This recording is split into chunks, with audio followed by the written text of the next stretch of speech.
예, 성도 여러분 안녕하십니까? 예, 옆 사람과도 한번 인사 나눠보실까요? 안녕하십니까? 예,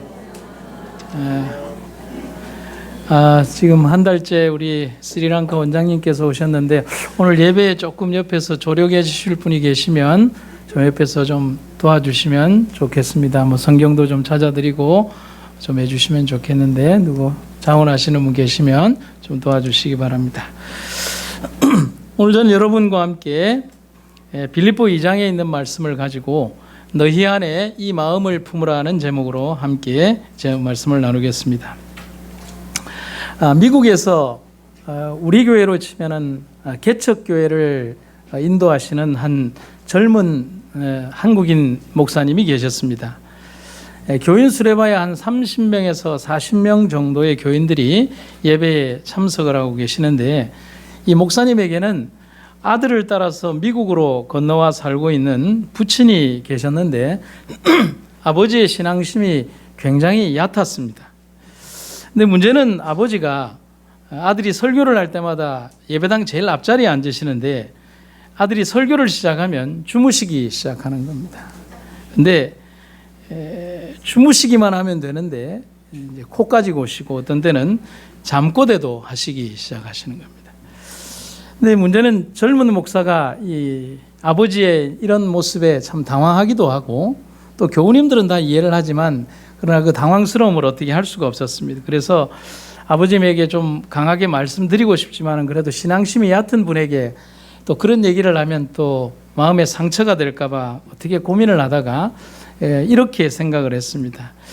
예배 때마다 아주 교회를 잘 나오는 이제 아주 어린 소년이 하나 있는데 그 소년을 불러서 이렇게 얘기를 하는 겁니다. 얘야, 네가 우리 아버지 옆에 앉아서 맨날 같이 예배를 좀 드려주는데 만약에 우리 아버지가 졸면 이렇게 쿡쿡 찔러서 좀 깨워드려라. 그러면 내가 매주마다 $1씩을 주겠다라고 했습니다. 그러니까 아이는 좋잖아요. 예배도 드리고 돈도 벌고 뭐 어렵지 않으니까. 근데 아버지가 이제 예배를 드리다가 조금 졸려고 하면 자꾸 옆에서 쿡쿡쿡 하니까 잠을 잘 수가 없는 겁니다. 그래서 한 달 정도 지나고 났는데 이 아들 목사가 설교를 하고 있는데 보니까 아버지가 조는데 옆에 그 꼬마가 깨우지를 않는 겁니다. 그래서 이 웬일인가 싶어서 예배 다 끝나고 나서 야, 너 나하고 약속이 어떻게 됐는데 왜 그러느냐 그러니까 목사님 할아버지가 자기 안 깨우면 $3씩 준대요 라고 얘기하는 거예요. 그래서 뭐 거래관계가 그쪽으로 옮겨간 것으로 얘기가 된 것 같습니다. 제가 이 얘기를 이제 미국의 한 칼럼 잡지에서 읽으면서 그런 생각을 하게 됐습니다. 사람들이 살다 보면 느는 것은 뭐밖에 없다고요. 꾀밖에 없다. 어떻게 하면 좀 편리하게 살 수 있을까? 어떻게 하면 내 마음대로 할 수 있을까? 그러니 살다 보면 정말 땀 흘리고 노력하고 꾀부리지 않아야 할 일들이 정말 많이 있는데 사람들은 살아가면서 그저 좀 편하게 살려고 하는 심리 가운데 자기 자신이 노예가 된다는 사실입니다. 그렇게 열심히 살아야 되는 이유가 바로 주님을 믿고 생애하는 그리스도인의 생애가 되어야 됩니다. 저는 오늘 여러분들에게 얘기합니다. 오늘 좀 졸아도 됩니다. 졸아도 됩니다. 시골교회, 도시교회를 막론하고 예배를 드리기 위해서 여러분들이 성도들의 오시는 모습에 주님은 기쁩니다. 오늘 조시는 분 옆에서 쿡쿡 깨워주시면 제가 $1,000씩 드리면 되겠습니까? 하여튼 오셔서 너무 감사하고 하나님께서 여러분들의 그 오신 그 모습에 갑절이나 축복 주시기를 간절히 바랍니다. 오늘 본문의 말씀을 우리 킹제임스 번역으로 된 번역본으로 좀 읽어보도록 하겠습니다. 여러분들이 가지고 계신 구역 성경과 개역 성경과 킹제임스 본 번역의 내용이 좀 다르지만 내용은 같습니다. 그런데 번역의 그 느낌이 좀 다르기 때문에 이렇게 읽어보겠습니다. 그러므로 그리스도 안에 어떤 격려나 사랑의 위로나 성령의 교제나 안정이나 자비가 있다면 같은 생각이 되어 같은 사랑을 가지고 하나 되고 한 생각이 되어 너희는 나의 기쁨을 이루라. 어떤 일도 다툼이나 허영을 따라서 하지 말고 오직 생각의 겸손함으로 남을 자신들보다 존중하고 각각 자기 일만 돌보지 말고 남의 일도 돌아보라. 너희 안에 이 생각을 품으라. 곧 그리스도 예수 안에도 있는 생각이라. 여러분, 이 문장의 모든 주제가 제일 마지막에 있다는 사실을 아시겠죠? 이러한 모든 것들을 이루기 위해서는 어떤 인간적인 판단이나 그런 것으로 이룰 수 있는 것이 아니라 우리 안에, 우리의 내면 속에 그리스도가 함께 하시는 그리스도의 마음이 있다면 바로 이러한 것을 이룰 수 있음을 얘기해 주고 있다는 사실입니다. 먼저 빌립보서의 어떤 배경에 대해서 바울이 쓴 글을 조금 생각을 해보면, 이 빌립보서는 바울이 제1차 로마 수감 기간 동안에 그곳에서 기록된 것으로 우리가 알고 있습니다. 그리고 바울은 수감되어 있는 기간 동안 자기가 곧 풀려날 것을 기대하면서 빌립보 교인들에게 이 글을 씁니다. 글의 내용은 뭐냐면, 교회가 핍박과 어려움 속에 있었지만 시종일관 그래도 은혜 안에서 성장하고 있었던 빌립보 교인과 교인들을 향해서 격려의 글을 남기고 있는 것이 빌립보서의 중요한 교훈입니다. 그리고 이 편지에서 바울은 아주 어려운 환경에서도 그를 위하여 선물을 보내준 성도들에 대한 감사의 글과 자신의 처한 상황에 대해서 말하면서, 지금 비록 교회와 우리의 선교적 여건이 어렵고 힘든 여건이지만 정말 우리가 무슨 정신으로, 한번 대답해 보세요. 무슨 정신으로? 그리스도의 정신으로 나아간다면 이 모든 전쟁에서 이길 수 있을 것임을 이야기해 주고 있다는 사실입니다. 아멘입니까? 예, 설교 끝. 예, 뭐 내용이 다 끝나지 않습니까?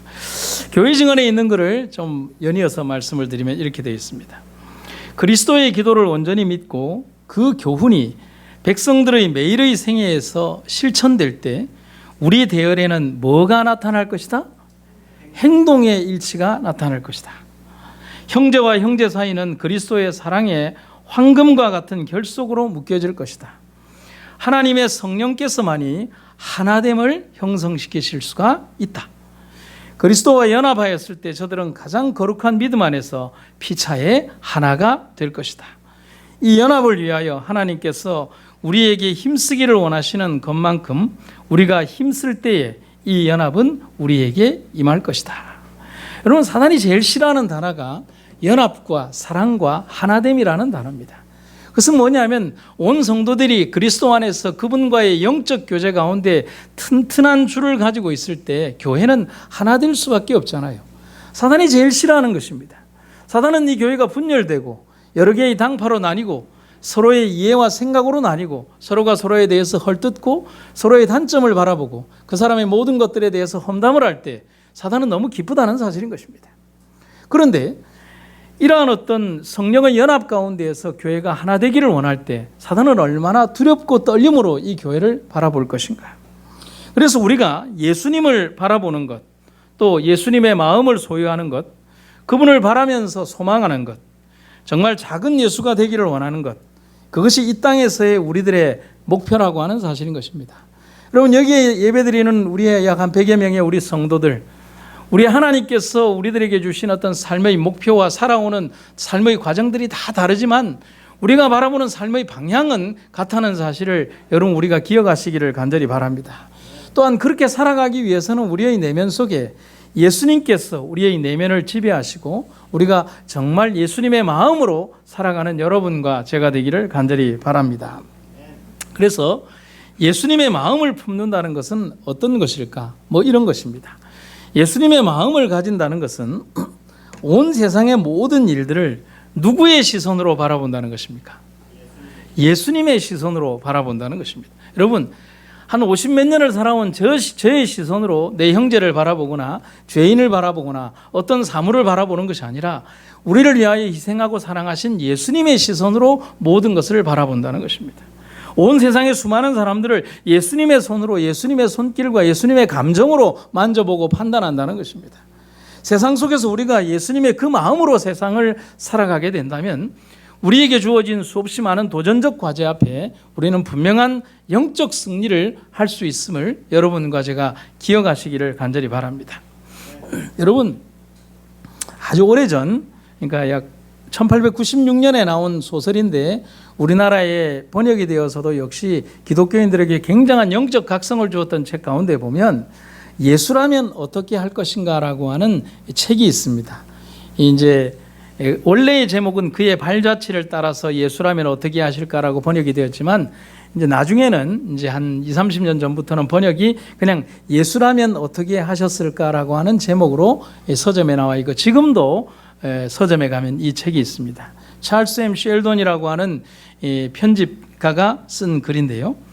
이분의 내용은 뭐냐면 모든 사람들이 자기들이 하는 일에 대해서 하나의 질문을 던져보라는 것입니다. 어떤 결정을 내려야 될 때, 어떤 중요한 일을 해야 될 때, 내가 어떤 사업을 해야 될 때, 누군가와 거래를 해야 될 때, 누군가에게 어떤 말을 해야 될 때 질문을 하는 것입니다. 뭐라고 질문을 해요? 예수님이라면 지금 어떻게 하셨을까? 그러니까 예수님이라면 지금 어떻게 하셨을까라고 하는 질문을 하니까 술집을 하던 사람은 술을 팔 수가 없는 거예요. 신문가의 편집자들은 자기들이 실었던 어떤 그런 글들에서 어떤 더럽고 추한 것들을 게재를 할 수가 없었던 것이, 일반적인 거래에서 거짓말을 하던 어떤 그런 사람들이 거짓말을 할 수가 없는 거예요. 어떤 평상적이고 관행적으로 했던 많은 그런 거짓된 행동들을 할 수가 없었던 것이 바로 예수님이라면 이때에 어떻게 하셨을까라고 하는 그 질문 자체가 자기들의 삶 전부 다를 바꾸게 되는 계기가 되었다는 사실입니다. 여러분, 오늘도 우리들의 삶에서 우리가 예수님의 마음을 소유한다는 것은 단순히 그냥 안식일에 와서 예배드리고 또 예배날 되면 예배드리고 습관적으로 기도하고 그리고 나 교인입니다라고 얘기를 하고 성경 들고 다니고 집에 예언의 신 있고 그 다음에 헌금하라면 헌금하고 하는 그런 삶이 우리들의 삶을 꼴짓는 것이 아니라 정말 우리들의 내면 속을 지배하시는, 그래서 예수님께서 내 삶을 지배하시고 함께 하시는 그런 삶을 살게 될 때, 그래서 내 자신에게 질문을 했을 때 오늘 예수님이 나와 함께 계신다면 내가 하는 선택에 대하여 나는 정말 나의 하는 오늘의 모습을 보여드릴 수 있을까에 대한 질문에 대하여 답을 드릴 수가 있어야 한다는 사실인 것입니다. 정언에 있는 말씀을 좀 읽어보겠습니다. 우리가 주님을 찾고 매일 변화가 된다면, 우리가 하나님 안에서 자유와 기쁨을 선택하기만 하면, 우리가 그분의 은혜스러운 초청에 기쁜 마음으로 응하여 그리스도의 멍에를 매게만 되면 우리의 모든 불평은 사라질 것이며 모든 어려움은 제거될 것이고 모든 복잡한 문제는 해결될 것이다. 아주 문제의 어떤 해결점에 대해서 간단한 해결 방법을 우리의 주님은 선지자를 통해서 얘기해 주고 있는 것입니다. 지금 제가 드리는 말이 나약하게 살아가자는 것도 아니고 연약하고 결단력이 없는 그런 부류의 사람이 되라는 것도 아닙니다. 사랑 안에서 가장 강력한 십자가의 무기를 세상을 향해서 휘두를 줄 아는 진실하고 용기 있는 그리스도인이 되자는 것입니다. 죄인과 아픈 사람들에 대하여 한없는 아량과 용서를 베풀 줄 알지만은 불의한 일과 하나님의 거룩한 일에 반하는 일에 대해서는 불같은 그리스도의 공의를 가지고 하나님 앞에 설 수 있는 그런 사람이 되라는 것입니다. 우리에게 오늘 그런 사람이 되기를 바라면서 부르시는 분의 음성을 기억하는 여러분과 제가 되기를 주의 이름으로 축원합니다. 먼저 본문의 말씀을 한 세 가지로 생각을 해보도록 하겠습니다. 첫 번째, 예수의 마음은 우리의 흩어진 마음을 하나로 이끌어 준다는 사실입니다. 정언에 있는 말씀이 좀 많은데요, 좀 다시 한번 읽어보도록 하겠습니다. 그분은 그리스도와 그분의 제자들에게 있어야 될 하나됨과 연합을 말씀하고 계신다. 그 연합 안에서, 그 하나됨 안에서 그리스도께서는 우리로 말미암아 영광을 받으신다. 이제 나는 우리 중에서 많은 이들이 이 연합을 유지하는 것을 얼마나 가벼운 일로 만드는지를 여러분이 생각하기를 바란다. 그리스도 안에서 그리고 그리스도를 통해 신자들에게 이 연합이 얼마나 큰 힘이 되는지, 이 하나됨, 믿음을 통해 그리스도 안에서 하나님의 백성들에게 존재하는 연합과 그들의 믿음을 통한 사랑은 힘이 된다.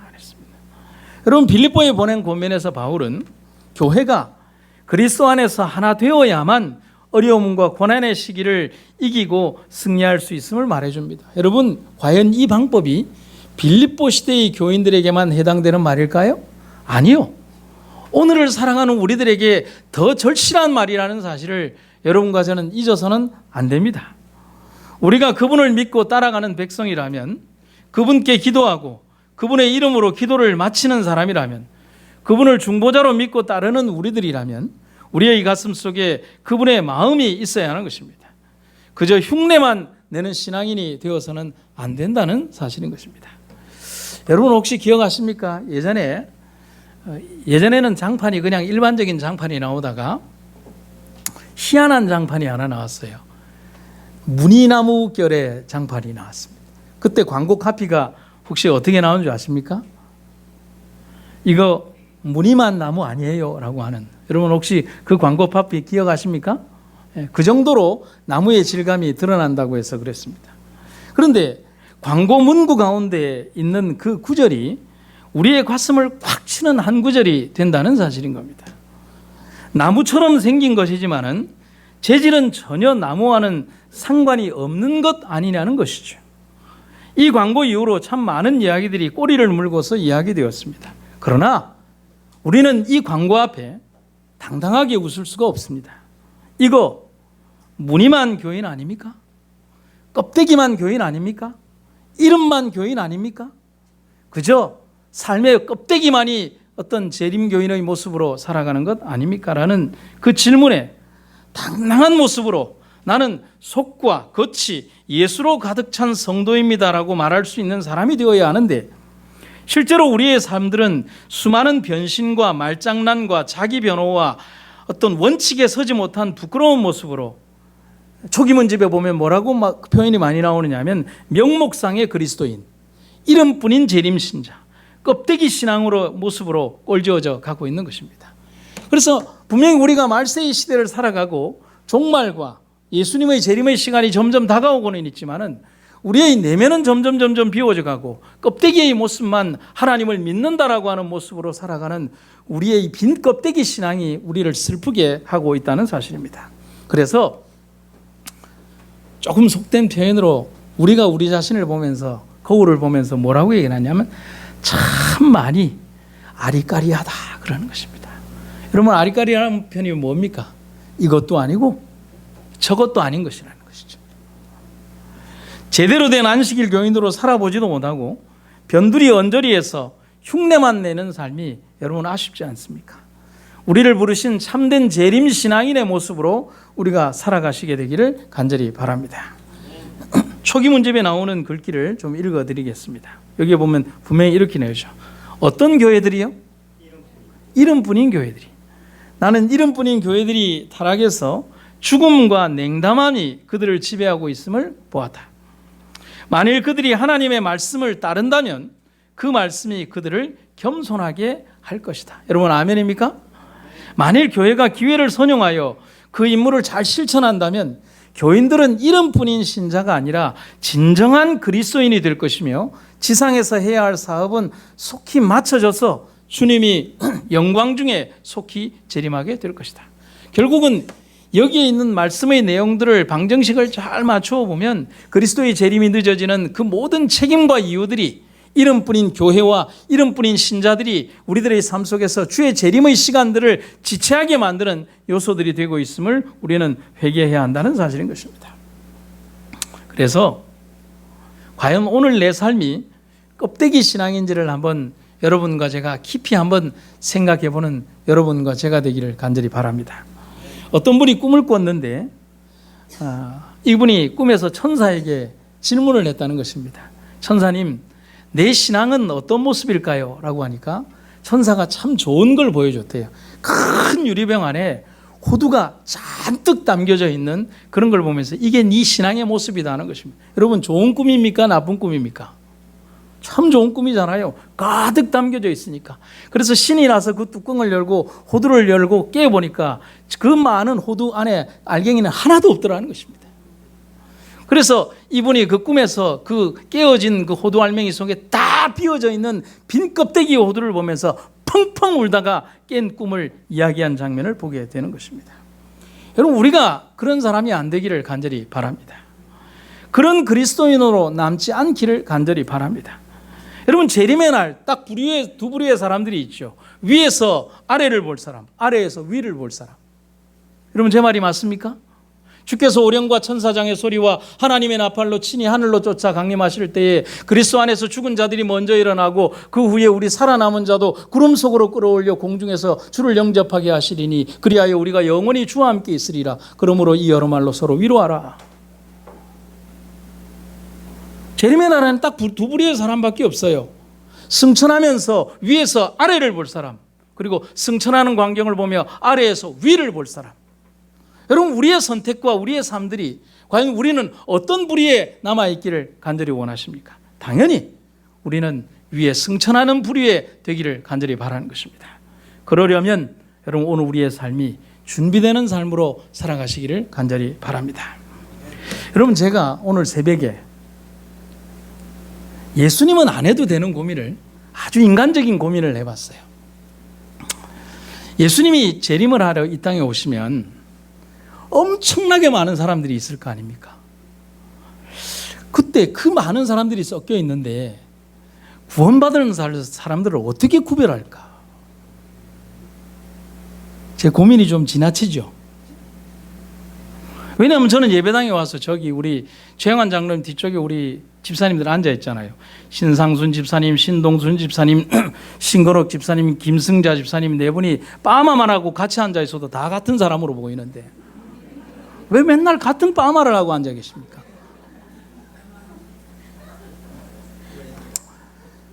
여러분, 그 많은 사람들 가운데에서 어떻게 하실까? 정말 간단하죠.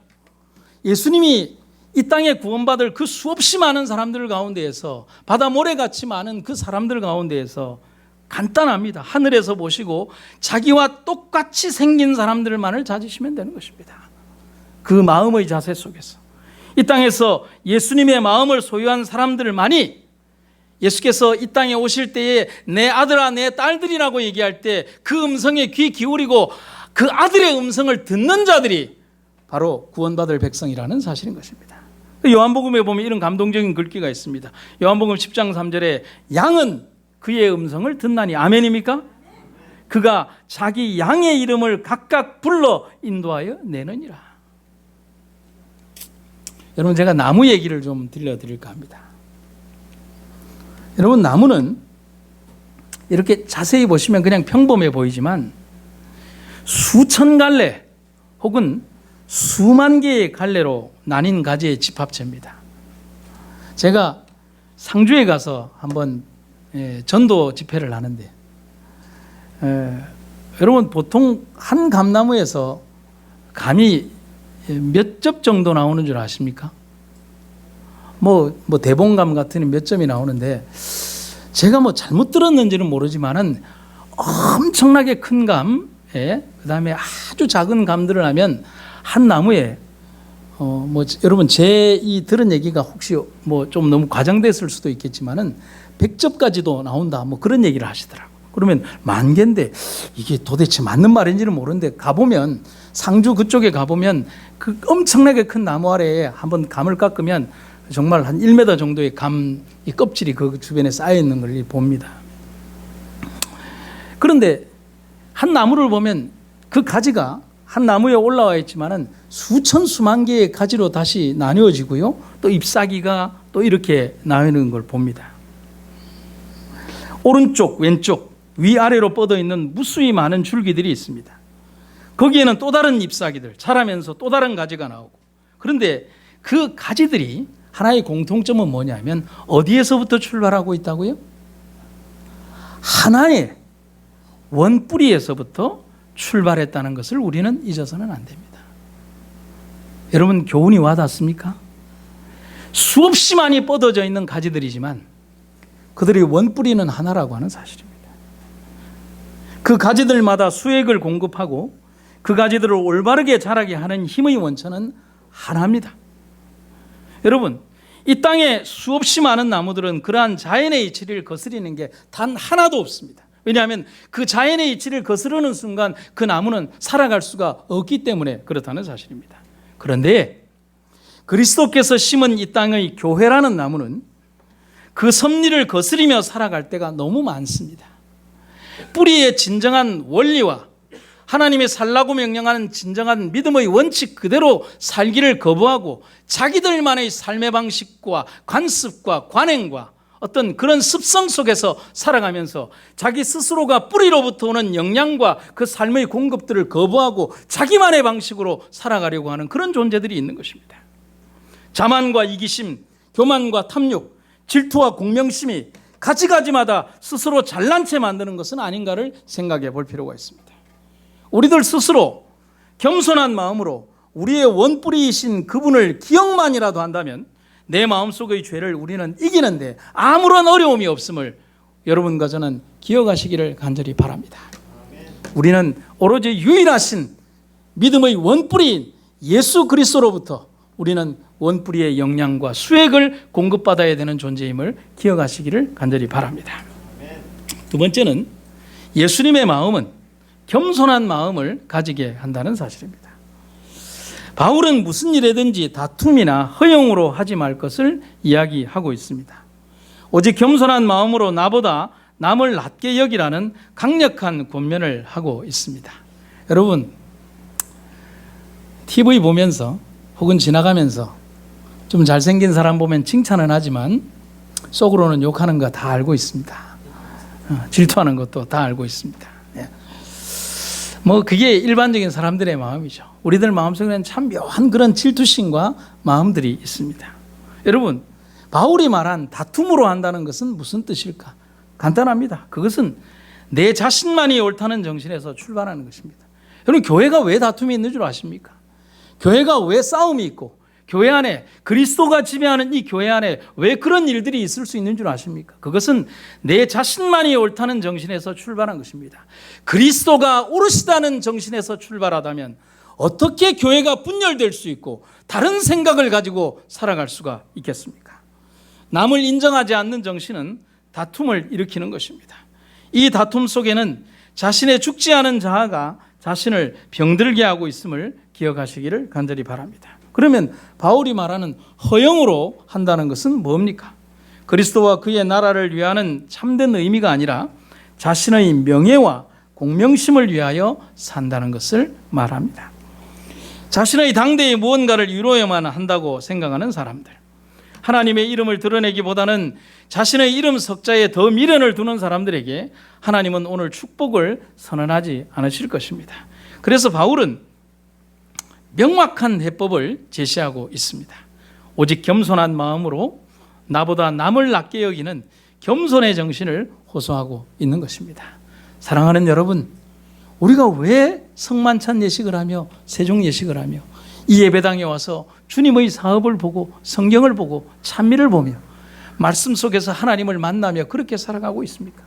그것은 뭐냐면 내 자신이 높아지기 위한 것이 아니라 끝없이 낮아지셨던 그분을 쫓아서 낮아지기 위하여 우리는 이 땅에 왔는데, 이 땅의 교회된 이들이여, 이 땅의 성도된 이들이여, 우리는 높아지기 위하여 이 땅을 살아왔다면 우리는 그동안 잘못 예수를 믿어왔음을 주님 앞에 고백하고 주님 앞에 진실한 겸손과 낮아짐의 자세로 우리가 이 교회를 살아갈 수 있기를 간절히 바라는 것입니다. 증언복음에 있는 말씀입니다. 최근에 우리들 중에서 그리스도의 종들이라고 공언하면서도 우리 주님께서 교회 안에 확립해 놓으신 연합과 반대되는 일을 하는 자들이 생겨났다. 그들은 언제나 쉬지 않고 어떤 큰 일을 성취하고 자신에게 영광이 돌아올 무엇인가를 하고자 열망하고 있다. 그리고 그 뒤에 굵은 글씨로 한번 보시죠. 어떤 사람들은 그들 앞에 있는 큰 투쟁을 위하여 자신의 심령을 준비하고자 열렬하게 노력해야 할 때임에도 불구하고 동료 일꾼들을 살펴서 그들의 결함을 찾아내기 위하여 진지하게 노력하고 있다.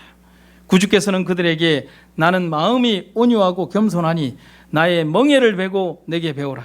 그러면 너희 마음이 쉼을 얻으리라고 명령하신다. 여러분, 겸손함이란 진실로 나 자신을 없애는 것을 말하는 것입니다. 겸손해지기 위해서는 나 자신이 십자가에서 죽어야만 한다는 사실을 말하는 것입니다. 여러분, 내가 죽고 그가 사는 것이 겸손함이라고 하는 사실인 것입니다. 껍데기 신앙만으로는 겸손해질 수 없는 것이죠. 진실로 그를 섬기기 위하여 머리 숙여 나 자신의 모든 것을 십자가에 내어 못 박고 오로지 주님만을 바라보는 것이 겸손함의 정석임을 우리가 꼭 기억하시기를 간절히 바라는 것입니다. 제가 예전에 노트에 필기해 놓은 것인데 누가 쓴 글인지는 모르지만은 감동적인 한 글이 있어서 여러분들에게 좀 읽어드리도록 하겠습니다. 제목도 없습니다. 예수님은 이 땅에서 어떤 건물도 세우지 않으셨지만 지금 이 땅에는 그분의 이름으로 지어진 수없이 많은 건물이 있습니다.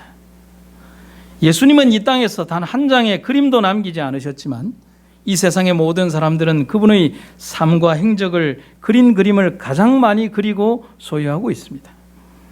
예수님은 이 땅에 단 한 권의 책도 남기지 않으셨습니다. 그분의 유일한 기록은 모래 위에 쓰고서 다시 지워버린 용서의 기록밖에는 없습니다.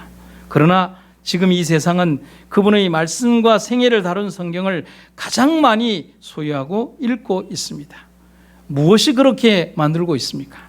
그것은 그의 생애에서 보여준 죽음보다도 낮아진 그분의 겸손과 사랑 때문입니다. 사랑하는 여러분, 오늘 여러분들과 우리들의 삶에서 아직 낮아짐의 그 죽음까지 낮아지신 예수님의 그 1000분의 1, 10,000분의 1에는 못 미치겠지만, 그러나 매일매일의 경험에서 십자가를 지고 주님을 따라가는 여러분과 제가 되기를 간절히 바랍니다. 모든 목사님들의 병은 아니고요. 제가 살아온 제 자신의 경험을 보면 제게 어떤 교만이 있느냐 하면 얄팍한 몇 개의 지식으로 세상의 모든 것을 다 안다고 생각하고 우쭐대던 시절이 있는 것 같습니다. 그게 어쩌면 저 자신의 모습이기도 하고 사람들의 모습이기도 한 것입니다. 그래서 제가 어느 날 생각을 해보다가 목사인 저에게 있는 병의 이 질병의 증상을 이름 붙이기를 두꺼비 컴플렉스라고 하는 이름을 한번 붙여봤습니다. 여러분, 두꺼비가 자기보다 큰 적을 만나면 어떻게 합니까? 바람을 넣고 이렇게 해서 자기를 부풀려서 남 앞에서 자기를 뭐처럼 보이게 하는 거예요? 커 보이게 하는 거잖아요. 그런다고 해서 두꺼비 자체가 커지는 것은 아닙니다. 실제로 자기 자신의 모습은 작고 연약함에도 불구하고 자기의 몸을 키워서 크게 보이는 것처럼, 위대하게 보이는 것처럼 그렇게 하려고 했던 그 두꺼비 컴플렉스. 더 커 보이고 싶어하는 나의 우매함이 내 자신의 부끄러운 모습임을 저는 고백하는 것입니다. 사랑하는 여러분들, 아무리 우리가 이 땅 아래에서 소유하고 높이 쌓아놓은 그런 탑들이 있다 하더라도 주님의 앞에는 먼지보다도 못한 존재임을 고백하고 주님 앞에서 낮아지신 그분의 경험을 따라가는 여러분과 제가 되기를 간절히 바랍니다. 세 번째는 예수님의 마음은 우리의 마음을 충만한 기쁨을 이루게 한다는 사실입니다. 예수님의 마음을 소유한 사람에게는 삼중의 축복을 주심을 성경은 이야기합니다. 자신의 일에 기쁨이 이르러 오고 다른 사람에게도 축복이 되고 예수님에게 기쁨이 됩니다. 우리는 때때로 내가 기뻐하는 일을 가족이 기뻐할 때 그 기쁨은 4배나 됩니다. 3중의 축복이 아닌 4중의 축복이 됩니다. 여러분, 제가 우리 아이들이 어릴 때 어디 출장을 갔다 오면 선물을 꼭 사왔습니다. 틀림없이 선물을 사가지고 옵니다. 뭐 10,000원짜리도 사오고 5,000원짜리도 사오고 안 되면 뭐 담은 1-2,000원짜리 연필 한 자루씩이라도 사옵니다. 사면서 제가 그 아이의 기뻐할 모습을 생각하며 막 설레면서 오겠죠. 그러면 그걸 받는 아이는 좋아할까요? 안 좋아할까요? 아이들은 그래도요, 어른들만큼 영악하지 않아서 이렇게 받고서 이렇게 포커페이스를 유지하면서 내가 요거 받고 그냥 기뻐해 준다, 다음에 안 사올까 봐 이렇게 생각하지 않습니다. 어른들은 그러잖아요. 받고 나서 내가 정말 안 좋은데 내가 또 다음에 안 사올까 봐 그냥 내가 기뻐해 준다 이렇게 하지 않고 아이들은 정말 받고서 그냥 좋아하는 것입니다. 정말 기쁠 때는 문을 열고 맞이한 자식들과 제 집사람이 그 선물을 정말 기뻐하며 즐거워할 때인 것입니다. 막 이렇게 줄 때. 그럼 여러분 질문하시겠죠. 요즘은 제가 출장 갔다 오면 뭘 사오느냐? 뭐 제가 선물이라 그냥 옵니다. 여러분, 성경이 말하는 진정한 행복은 소유하는 행복이 아닌 베푸는 기쁨에서 오는 행복인 것입니다. 바울은 무한한 하나님의 사랑 가운데에서 이 세상을 다루시는 하나님의 사랑을 이야기하고 있습니다. 불멸의 사랑, 그것은 끌어안고 덮어주시는 사랑이고 드러나지 않는 사랑이고 낮아지시는 사랑이고 용서하시는 사랑이고 판단하지 않는 사랑이며 무한히 주시는 사랑임을 여러분 기억하시기를 간절히 바랍니다.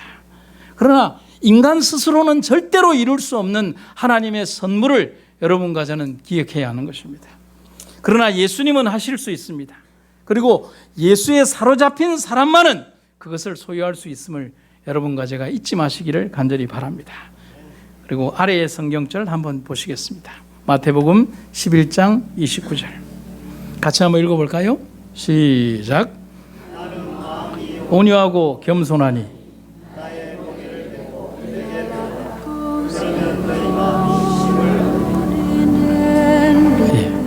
나는 마음이 온유하고 겸손하니 나의 멍에를 메고 내게 배우라. 그러면 너희 마음이 쉼을 얻으리니. 저는 이 말씀이 너무 좋습니다. 오늘 제 설교의 모든 내용들을 다 잊어버리셔도 좋습니다. 예수님께서 오늘 우리들에게 하시고자 하는 모든 말씀의 그 구절들의 주제가 이 한 구절 속에 다 함축되어 있음을 여러분과 저는 기억하시기를 간절히 바랍니다. 그분의 멍에를 메고 그분의 마음을 가지고 생애를 배우지 않으면 우리는 절대로 얻을 수가 없습니다. 그분이 주시는 쉼과 안식과 구원을 말입니다. 오늘 말씀을 마치면서 어떤 분이 쓰셨던 한 글을 읽어드리고 말씀을 마칠까 합니다. 이 글은 여러분들 가정집에 배달된 교회 사업계획서 뒷면에 제가 매년 실는 그 구절입니다. 제목은 이런 재림신자라고 하는 글인데 제가 여러분들과 함께 다시 한번 읽고 마치도록 하겠습니다. 이런 재림신자. 그는 늘 조금은 부끄러운 듯 합니다. 단체 사진의 맨 뒷줄에서 항상 얼굴이 반쯤 가려진 채 서 있는 사람처럼. 그러나 그는 자신의 견해를 밝혀야 할 때가 되면 단아하고 조용히 또 조리 있고 깊이 있게 말할 수 있는 지성을 갖춘 사람입니다. 그래서 그 약간의 부끄러움은 수치심 때문이 아니고 섬세한 감정인 때문인 사람.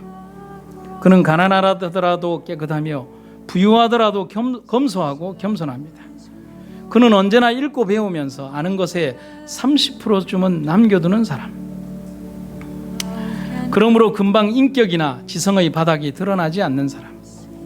그런 그는 누구에게나 선한 이웃이 되려고 합니다. 타교파 교인을 만나더라도 성급하게 성경 구절부터 말하지 않으므로 하나님의 가치와 품위를 높이는 사람. 그러나 포근히 적시는 그리스도의 사랑과 함께 자기의 믿음을 확신 있는 어조로 이야기할 줄 아는 사람. 그래서 그는 진정으로 타인의 영혼의 무게를 인정할 줄 알며 또한 자신의 인격의 중량을 실어서 진리의 대변자가 될 줄 아는 사람. 자신의 신앙을 맑고 깊게 가지며 또 스스로는 결코 도달할 수 없는 어떤 완성을 향하여 부단히 성장시켜 나갈 뿐 자신의 작은 깨달음을 계시나 받은 것처럼 타인에게 목소리를 높이지 않는 사람. 그러나 의심과 냉소적이 아니고 무게 있고 뜨거운 불꽃을 깊숙이 간직한 더운 체온의 사람. 그는 성경을 머리로 외우기에 앞서 마음으로 읽을 줄 아는 그런 사람입니다. 그리고 상투적인 기도문을 외우듯이 기도하지 않고 날마다 절실한 문제를 진실한 언어로 남몰래 눈물을 닦아가며 기도하는 사람. 그는 교회에서 조용히 자리를 지키고 자기 몫을 감당합니다. 그는 분수에 넘치지 않은 그러나 결코 인색하지 않은 희생을 표시 없이 슬쩍 비출 줄 압니다. 그리고 교회 일이란 고집이나 주장으로 하는 게 아니고 부드럽고 화목하게 해야 된다는 것을 아는 사람. 그래서 하나님이 일하시도록 기꺼이 자리를 비워드리는 사람. 그는 자기 아이를 교회 행사 맨 앞줄에 세우려고 하지 않습니다. 그보다도 참된 용기와 자신, 믿음과 사랑을 대화로 자녀에게 깨우쳐 줄 아는 사람. 자기 아내나 남편을 공개적으로 편들거나 또 공개적으로 비난하지 않는 사람. 그의 가족이 언제나 정서적으로 안정된 것은 그가 먼저 보이지 않는 양보와 관용의 미덕을 가정 안에서 늘 실천했기 때문인 사람. 그는 신앙의 유행병에 걸리거나 말씀의 패션소에 뛰어다니지 않습니다. 하나님의 말씀은 인간의 재간 있는 말솜씨를 초월하고 있으므로 누구를 통해서 설명되든지 그와 상관없이 그 무게와 가치를 지닌다는 것을 잘 알고 있는 사람.